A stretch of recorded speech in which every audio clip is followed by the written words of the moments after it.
Welcome to Sheela kitchen అండి.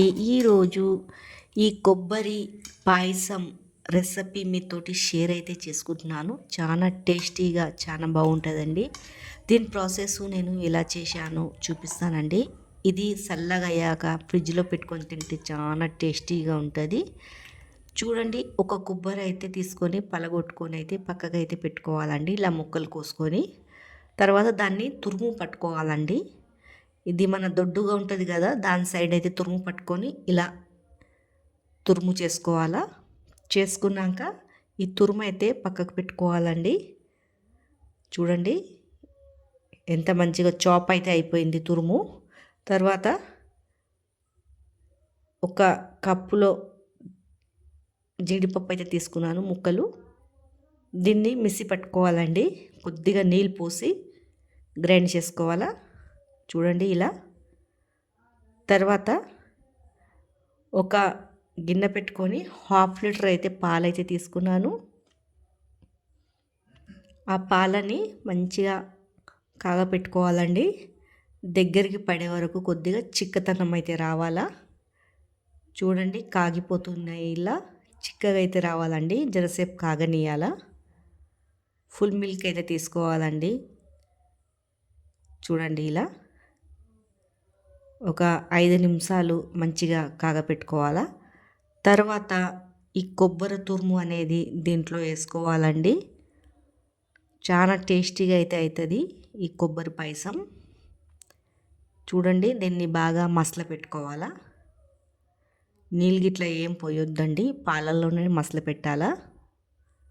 పాలు తక్కువ పడితే పైనుంచి ఇంకా కాగిన పాలు పైనుంచి వేసుకోవచ్చు. చూడండి బాగా మసలిపోతుంది కదా, ఇలా బాగా మసల పెట్టాలండి. చూడండి ఇలా బాగా మసలిపోవాలా. మసలినాక ఇది కొద్దిగా దగ్గరకు పడుతుంది. ఇక్కడ వచ్చేసి మనము ఇలా కాగపెట్టుకున్నాక మిక్సీ అయితే పట్టుకున్నాం కదండి జీడిపప్పుది, అది కాగిపోయాక అది దీంట్లో వేసేసుకోవాలా.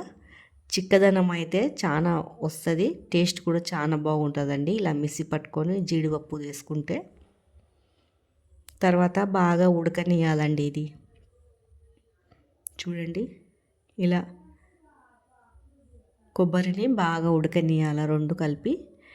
ఇది కూడా వేసాం కదా కాజు పేస్టు, అది కూడా బాగా ఉడకాల. చూడండి ఇలా చెంచా కొద్దిగా కలుపుతూనే ఉండాలి, కింద మాడిపోకుండా. దగ్గర పడుతుందండి బాగా కాగపెడితే. ఈ పేస్ట్ ఎందుకు వేసామంటే చిక్కదనంకి వేసామండి. చూడండి ఇలా బాగా కాగిపోయాక తర్వాత మిల్క్ పౌడర్ ఇంత తీసుకున్నానండి. పైనుంచి మిల్క్ పౌడర్ వేసేసుకుంటున్నాను. ఈ మిల్క్ పౌడర్ వేస్తే టేస్ట్ చాలా బాగా వస్తుంది, చిక్కదనం కూడా వస్తుందండి బాగా. రెండు కలిపేశాక మంచిగా దీన్ని మసల పెట్టుకోవాలా. దగ్గరికి రావాలండి. ఒక 10-15 నిమిషాలు బాగా ఉడకనీయాల. పిల్లలు పెద్దోళ్ళు ఇష్టంగా అయితే తింటారు ఇలా చేసి పెడితే కొబ్బరి పాయసము. చూడండి సిమ్ము మంట మీద పెట్టి ఉడకనియాలండి. తర్వాత మనకు తీపికి సరిపోయేంత చక్కెర వేసేసుకోవాలి. చక్కెర వేసుకున్నాక బాగా మసలనియాలండి. దాంట్లో చక్కెర అంతా మ్యాష్ అయిపోవాలి. కొద్దిగా పాయసము దగ్గర పడే వరకు మసలనియాలండి. ఒక 10-20 నిమిషాల వరకు సిమ్ము మంట మీద పెట్టుకొని మసలనియాల.